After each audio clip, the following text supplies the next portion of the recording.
Hello from sunny Portugal. I'm here for a couple of weeks and then afterwards I'm on to Dubai and India.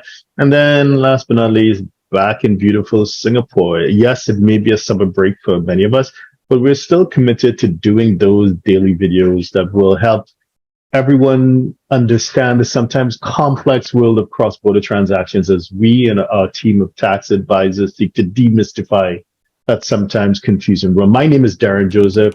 Please visit htj.tax. We have over 1,000 videos, over 2,000 articles on completely free of charge on cross-border tax issues.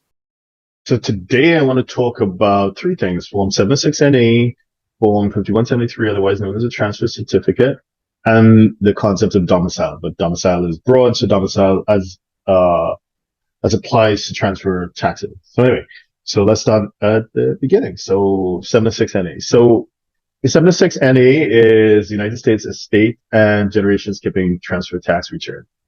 It's a tax form used to calculate the tax liabilities for the estates for states with US-based assets and generation skipping transfers of non-resident descendants. So basically, if somebody passes away with US situs asset or assets in the United States, it may trigger a 706NA.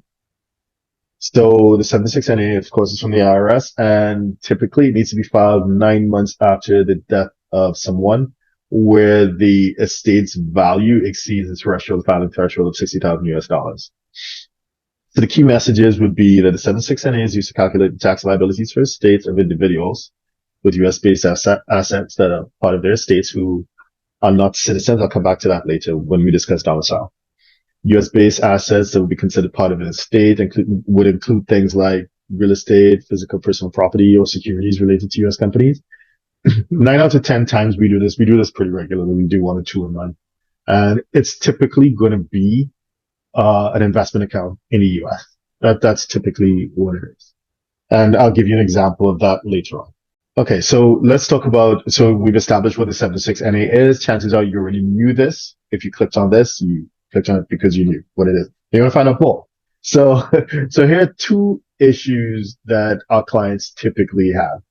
So first of all, the 706NA may be due even though someone is a US citizen. So you understand this. So, because normally you'd associate the 706NA with non-citizens, non-residents, but it can be due when someone is a US citizen. How so? Now, to answer this, I need to refer to the Internal Revenue Manual because the form instructions, when you look at the instructions for the 76NA, they're not very clear. So we need to look at the manual. And hopefully, there's a screenshot of the actual manual this is the manual that revenue agents use. So in the manual, it says that the term resident in the transfer tax context is different from the definition of resident in the income tax context. And this is really difficult to digest sometimes. So residence in the transfer tax context is based on the concept of someone's domicile. So then the question becomes, well, hold on, what's a domicile? So because domicile is a term thrown around in different jurisdictions, use a term in different rules. So a domicile is a legal term that's relevant to the jurisdiction that we're talking about. In this case, we're talking about the US, but even in the US, in law, in tax law, there are multiple domiciles. So for example, there's state tax domicile, but we're talking about federal tax domicile for transfer tax purposes. So a bit different, right? So domicile in the manual is defined as living within a country with no definite present intent of leaving. Determining domicile for estate and gift tax purposes is fact specific. Once a non-citizen establishes domicile in the US establishes the US as a domicile, they remain a US domiciliary until the new domicile is established. If there is doubt as to the location of domicile, there is a rebuttable presumption that the decedent, the person who passed away, was domiciled within the country they resided. Right. So if you want to get more, if you really are tax nerd like me, you want to jump into this in a bit more detail, you need to look at the regulations, right? So you're looking at Part 20, Subchapter B, Chapter 1, Title 26, Code of Federal Regulations. So you can, I normally go to Cornell University's website and they have all the federal tax laws up there. So you can have a look there and look at it. But basically, the concept of domicile is not firmly established in tax code. So there's a whole rich body of case law. So I also have an article that I wrote on our website. So if you go to hej.tax and you type in domicile estate tax, and there's some really landmark cases that used to establish the concept of domicile. Some precedents that may or may not be helpful to you. Of course, this is not legal advice. You need to speak with a qualified professional, but it gives you a sense as to, uh, how nebulous the term is. So in other words, somebody could be a non-citizen yet be U.S. domicile, and someone can be a U.S. citizen and be a not. Someone could be a non-citizen but you be U.S. domicile, or someone could be a citizen yet not be U.S. domicile for transfer tax purposes. Okay, so this is really an important point. So we have clients because they may be citizens, they resided all their life outside of the U.S. The financial institution, for whatever reason, I guess for that reason, they've assumed, hey, this person is non-domicile. We need a transfer certificate. We need a 706NA. Now, you may want to push back on that. If it is that you believe that you have a fact pattern which suggests that the person who passed away, not you, the person who passed away may be U.S. domicile. And it's a point really for contention right now since the lifetime transfer, you get a lifetime credit, a unified lifetime credit of roughly around $12 million right now. So that is a big amount. And especially if you're facing a huge tax bill, filing the 706N8, you may want to get a legal professional who specializes in estate tax issues. Now, this is a specialized area of tax, and you need a professional who specializes in it. You're going to reach out to them, and you may want to engage their services because we've seen, obviously, given this pretty low threshold and the pretty high estate tax rate, 40%, this could be a pretty contentious issue. Okay, so I'll leave that one there.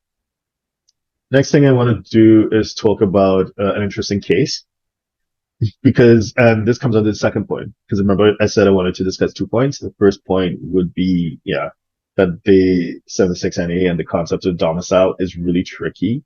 So if a non-citizen may have to file it because they're domiciled, or a citizen may need to file it because they're not domiciled. It's and it can be kind of tricky to wrap your head around. So the second one is the position is why, because, okay, so when you file a 76NA and you pay any taxes that are due, the IRS kind of gives you like a green light, like you have been a good taxpayer, piece of paper. And that piece of paper, that certificate that says that this estate has been cleared of all tax liabilities is called Form 5173, otherwise known as a transfer certificate. So many of you, or many people, I guess, would be interested in this topic. Someone has passed away and you approach a financial institution and say, yeah, no problem. Can I see a transfer certificate, please? So you get a transfer certificate by filing the 706NA. So, more specifically, it's an IRS issued form that states that the foreign estate tax liability has been paid or settled, and the investment custodian can then release the assets to the executor. So the assets, obviously, this would apply to only be U.S. situs assets. As discussed earlier, typically it's a securities account 9 times out of 10 for our clients, probably 10 out of 10 really. So anyway, so there was this particular case, so, because clients do push back, why do I need a transfer certificate? And here's a case of someone who took it a little bit further. So, if you want to Google the citation, this is Carmela Rivero versus Fidelity Investments Inc.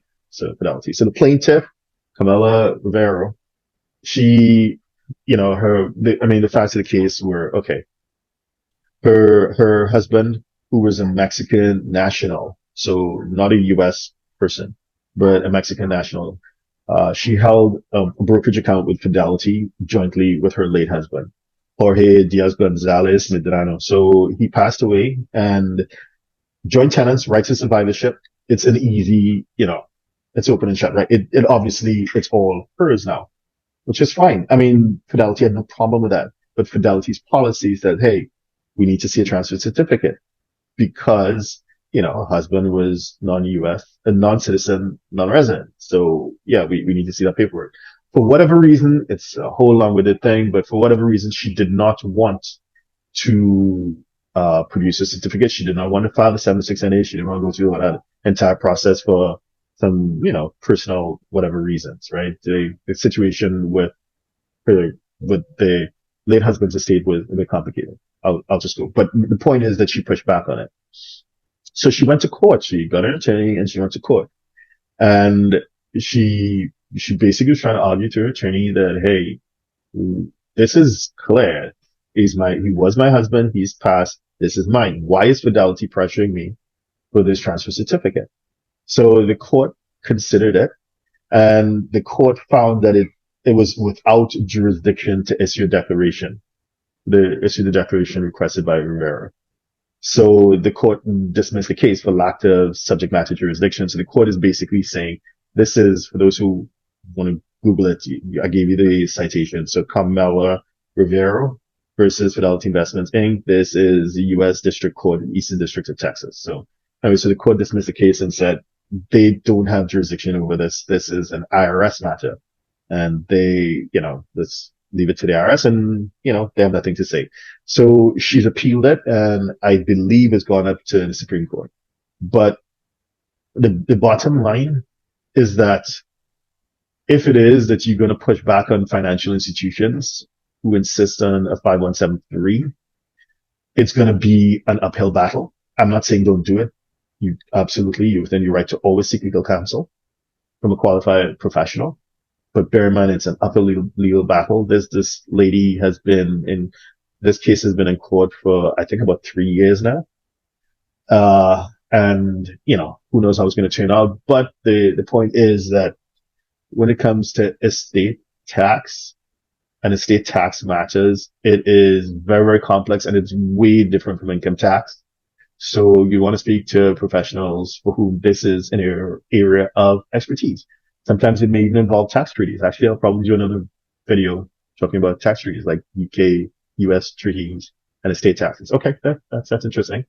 So if you're a 6, 7, or 8-figure investor, entrepreneur, or business owner who needs a tailor-made solution from a qualified team of professionals, we can help you achieve the international lifestyle, the freedom, and even the tax savings you're looking for.